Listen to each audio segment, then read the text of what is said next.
AR Saju ചേരുന്നുണ്ട്. സാജു, കഴിഞ്ഞ ദിവസങ്ങളിലെ പോലെയല്ല ഇന്ന് നമ്മൾ കണ്ടതാണ്. വനിതാ നേതാക്കൾ ഉൾപ്പെടെ നിലപാടിൽ ഉറച്ചു നിൽക്കുന്നു. വലിയ സമ്മർദ്ദത്തിലേക്ക് കാര്യങ്ങൾ പോകുന്നു. AICC സംസ്ഥാന നേതൃത്വത്തിന് കാര്യങ്ങൾ വിടുന്നു. ഇനി ഇവിടെയാണ് തീരുമാനമെടുക്കേണ്ടത്.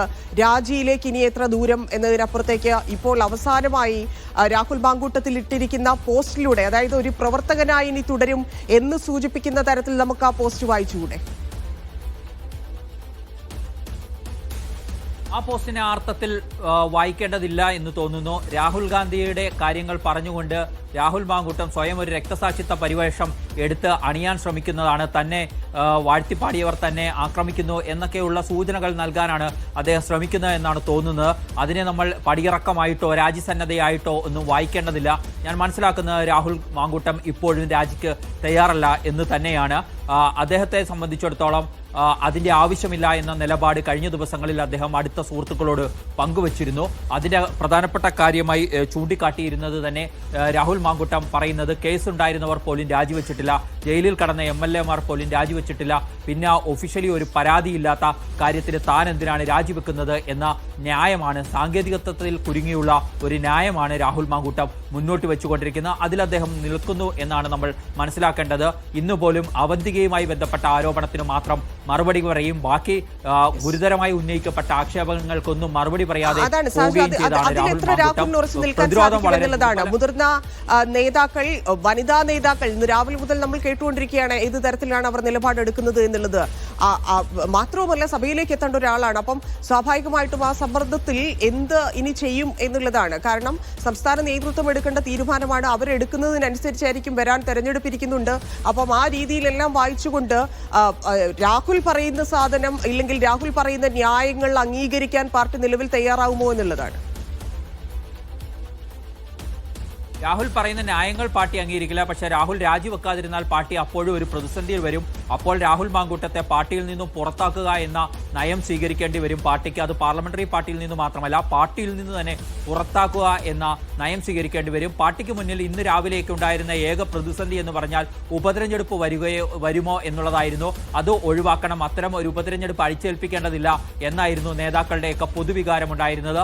അതിനാൽ തന്നെ ഉപതെരഞ്ഞെടുപ്പ് വരുമോ എന്നതിൽ ഒരു നിയമോപദേശം തേടാനുള്ള തീരുമാനം എടുത്തിരുന്നു. അത് പാർട്ടിക്ക് ഇപ്പോഴും ലഭിച്ചിട്ടുണ്ടോ എന്ന കാര്യത്തിൽ വ്യക്തതയില്ല. ബാക്കിയുള്ള നേതാക്കളുമായുള്ള ആശയവിനിമയം ഈ ഘട്ടത്തിലും തുടരുന്നു എന്നാണ് നമുക്ക് മനസ്സിലാക്കാൻ കഴിയുന്നത്.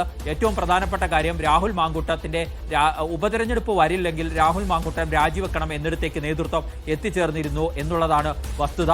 അല്ലെങ്കിൽ ഇനി ഉപതെരഞ്ഞെടുപ്പ് വരുന്നുണ്ടെങ്കിൽ രാഹുൽ മാങ്കൂട്ടത്തെ പാർലമെന്ററി പാർട്ടിയിൽ നിന്ന് തന്നെ ഒഴിവാക്കിക്കൊണ്ടുള്ള ഒരു സമീപനം പ്ലാൻ ബി ആയി സ്വീകരിക്കാം എന്നാണ് നേതൃത്വം ഉദ്ദേശിച്ചിരുന്നത്. തുടർന്ന് അടുത്ത നിയമസഭാ തെരഞ്ഞെടുപ്പിൽ അദ്ദേഹത്തിന് സീറ്റ് നിഷേധിക്കാം, പിന്നീട് പാർട്ടിയിൽ നിന്നും ഒഴിവാക്കപ്പെടുന്ന രീതി തുടരുകയും ചെയ്യാം എന്നുള്ളതായിരുന്നു നേതൃത്വത്തിന് മുന്നിലുള്ള ആലോചന വഴി. അതിലേത് തീരുമാനിക്കണം എന്ന കാര്യത്തിൽ പോലും ഈ നിയമോപദേശത്തെ ആശ്രയിച്ചിരിക്കും. മറ്റ് നേതാക്കളുടെ കൂടി പൊതുവികാരങ്ങൾ കണക്കിലെടുത്തുകൊണ്ടുള്ള തീരുമാനമാണ്. ഏതായാലും കടുത്ത സമ്മർദ്ദം വനിതാ നേതാക്കൾ അതുപോലെ തന്നെ മുതിർന്ന നേതാക്കളൊക്കെ ഇപ്പോൾ നേതൃത്വത്തിന്റെ മുകളിൽ ചെലുത്തുന്നുണ്ട്. അതുകൊണ്ടാണ് രാജ്യസാധ്യത തള്ളാതെയുള്ള പ്രതികരണങ്ങൾ AICC ജനറൽ സെക്രട്ടറി KC വേണുഗോപാലിന്റെയും ഇന്ന് ഉച്ചയ്ക്ക് KPCC അധ്യക്ഷൻ സണ്ണി ജോസഫിന്റെയും ഒക്കെ ഭാഗത്തുനിന്നുണ്ടായത്. കൂടിയാലോചനകൾ തുടരുകയാണ്, അന്തിമമായ തീരുമാനം എടുത്തിട്ടില്ല എന്നാണ് UDF കൺവീനറായ അടൂർ പ്രകാശിന്റേതായി വന്ന പ്രതികരണം. പക്ഷേ ഇവരാരും തന്നെ രാജ്യസാധ്യത തള്ളാതെയാണ് പ്രതികരിച്ചത്. പാർട്ടിക്ക് മുന്നിലുള്ള ഏക പ്രതിബദ്ധം ഞാൻ നേരത്തെ സൂചിപ്പിച്ചതാണ്. അതിനെക്കുറി മറികടക്കാൻ കഴിഞ്ഞാൽ രാഹുലിന്റെ രാജിയിലേക്ക് പോകും. രാഹുൽ അതിന് വഴങ്ങാതിരുന്നാലും കടുത്ത നടപടികൾ പാർട്ടി സ്വീകരിക്കും എന്ന കാര്യവും ഉറപ്പാണ് തന്നെയാണ്. ഇവിടെ നേതാക്കളുടെ കാര്യം പറയുമ്പോൾ, അതായത് ഒരാൾ പോലും രാഹുലിന് അനുകൂലമായിട്ടോ ഇല്ലെങ്കിൽ കഴിഞ്ഞ ദിവസം VK ശ്രീകണ്ഠനൊക്കെ പ്രതികരിച്ചതുപോലെയുള്ള ഒരു പ്രതികരണത്തിലേക്ക് പോലും നിലവിൽ കടക്കുന്നില്ല. ഒരു തരത്തിലുമുള്ള സപ്പോർട്ടില്ല. എല്ലാ രീതിയിൽ ഒറ്റപ്പെടുത്തുന്ന ഇല്ലെങ്കിൽ കുറ്റം ശരിവെക്കുന്ന തരത്തിലുള്ള പ്രതികരണങ്ങളാണ് വരുന്നത്. അപ്പോഴാണ് വനിതാ നേതാക്കളുടെ സമ്മർദ്ദം, ഇത്രയധികം ആളുകൾ അത് ആവശ്യപ്പെടുന്നത്. മാത്രവുമല്ല, സജീവമായി പ്രവർത്തിക്കാത്ത KC വേണുഗോപാലിന്റെ ഭാര്യയെ പോലെയൊക്കെയുള്ള ആളുകൾ, അത്തരത്തിലാണ് ആളുകൾ പുറത്തേക്ക് വരുന്നത്. ആ രീതിയിലാണ് പ്രതികരണങ്ങൾ ഉണ്ടാവുന്നത്. അത് നേതാക്കൾ മാത്രമല്ല, ഇപ്പം KCU-ലാണെങ്കിലും യൂത്ത് കോൺഗ്രസിലാണെങ്കിലും എത്രത്തോളം എതിർപ്പുകൾ ഇതുമായി ബന്ധപ്പെട്ടുണ്ടാവുന്നുണ്ട് എന്നറിയാം. ആ സമ്മർദ്ദം പാർട്ടിയെ സംബന്ധിച്ചും ഉണ്ടാകും. അപ്പം ഒരുപാട് വൈകിപ്പിക്കാതെ ഒരു തീരുമാനം പറയുന്നതിലേക്ക് പാർട്ടി എപ്പോഴെത്തും, അത് ഇന്ന് തന്നെ ഉണ്ടാകുമോ എന്നുള്ളതാണ്. ഇന്ന് ആ തീരുമാനം ഉണ്ടാവാനുള്ള സാധ്യതയില്ല. കുറെ കൂടി വിശദമായ ചർച്ചകൾ പാർട്ടിക്കുള്ളിൽ വേണമെന്ന അഭിപ്രായമുണ്ട്. അതുകൂടി പരിഗണിച്ചുകൊണ്ട് മുഴുവൻ നേതാക്കളുടെയും അല്ലെങ്കിൽ രാഷ്ട്രീയകാര്യ സമിതി അംഗങ്ങളുടെയും KPCC ഭാരവാഹികളുടെയും ഒക്കെ അഭിപ്രായം തേടിയ ശേഷം മാത്രമായിരിക്കും അന്തിമമായ തീരുമാനത്തിലേക്ക് എത്തുക. അതിന്ന് രാത്രിയോടെ ഉണ്ടായാലും നാളെയോടുകൂടി റിപ്പോർട്ട് AICC-യുടെ കേരളത്തിന്റെ ചുമതലയുള്ള ജനറൽ സെക്രട്ടറി ദീപാദാസ് മുൻഷിക്ക് നൽകണം. അങ്ങനെ ദീപാദാസ് മുൻഷി അത് ഹൈക്കമാൻഡിന് നൽകണം. അവസാനം ഹൈക്കമാൻഡിൽ നിന്നും ഒരു തീരുമാനം വരണം. അത്രയും പ്രോസസ്സുകൾ ഇതിനകത്ത് ബാക്കിയുണ്ട് എന്നുള്ളതാണ്. അതുകൊണ്ട് തന്നെ അത് ഇന്ന് വൈകുന്നേരത്തോടുകൂടി നടക്കാനുള്ള സാധ്യതകൾ വിരളമാണ് എന്നാണ് മനസ്സിലാക്കുന്നത്. പക്ഷേ അത് അധികം നീണ്ടുപോകുകയില്ല എന്നാണ് ഇപ്പോൾ KC വേണുഗോപാൽ തന്നെ നൽകിയ സൂചന. ഉചിതമായ സമയത്ത് ഉചിതമായ തീരുമാനമെന്ന് KPCC അധ്യക്ഷനും പറഞ്ഞു കഴിഞ്ഞിരിക്കുന്നു.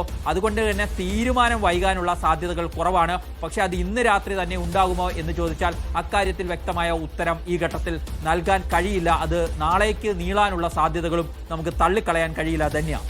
യെസ്, നമ്മൾ നേരത്തെ പറഞ്ഞതുപോലെ ഈ അവന്തികയ്ക്ക് മാത്രം നൽകിയ മറുപടി ആദ്യത്തെ പ്രസ് മീറ്റ് നമ്മൾ കണ്ടതാണ്. അന്ന് മാധ്യമങ്ങളോട് എങ്ങനെയായിരുന്നു പ്രതികരിച്ചിരുന്നത്, ഇല്ലെങ്കിൽ ഏത് ഭാഷയിലായിരുന്നു പ്രതികരിച്ചിരുന്നത്, അദ്ദേഹത്തിന്റെ ബോഡി ലാംഗ്വേജ് എന്തായിരുന്നു, മാധ്യമങ്ങളെ എത്രത്തോളം പുച്ഛിച്ചു എന്നൊക്കെയുള്ളത് നമ്മൾ കണ്ടതാണ്.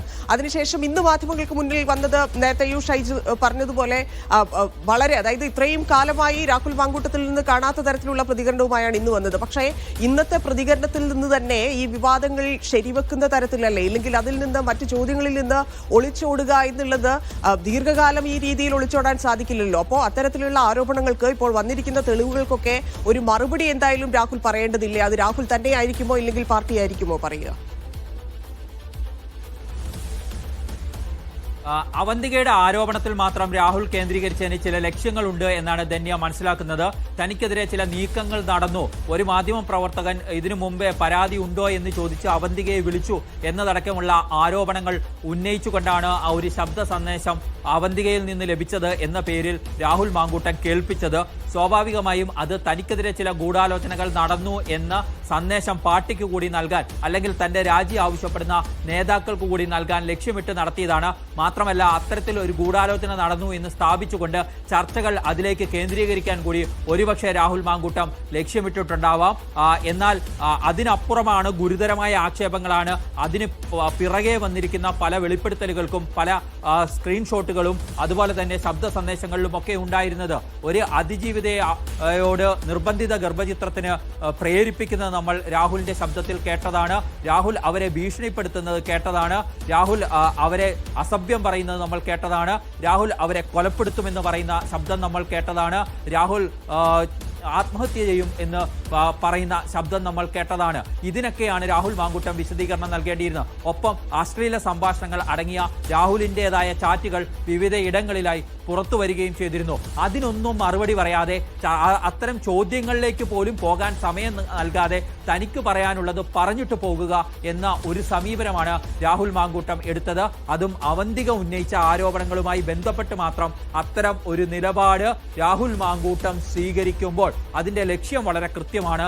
തനിക്കെതിരെ ചില നീക്കങ്ങൾ പാർട്ടിക്കുള്ളിൽ നടന്നു എന്ന സന്ദേശം പാർട്ടിക്ക് നൽകുക, തന്റെ രാജി ആവശ്യപ്പെടുന്ന, തന്റെ രാജിക്ക് വേണ്ടി മുറവിളി കൂട്ടുന്ന നേതാക്കൾക്ക് നൽകുക എന്നത് മാത്രമായിരുന്നു രാഹുലിന്റെ ലക്ഷ്യം. തന്നെ കേൾക്കുന്നില്ല എന്ന മറുപടി മാധ്യമങ്ങളോട് പറഞ്ഞതാണെങ്കിൽ പോലും അത് പാർട്ടിക്കുള്ള സന്ദേശമാണ്, പാർട്ടി നേതാക്കൾക്കുള്ള സന്ദേശമാണ്. എന്നെ മുഖവിലക്കെടുക്കണം, എന്റെ വാദങ്ങളെ മുഖവിലക്കെടുക്കണം എന്ന ആവശ്യം രാഹുൽ മുന്നോട്ട് വയ്ക്കുകയാണ് ചെയ്തത്.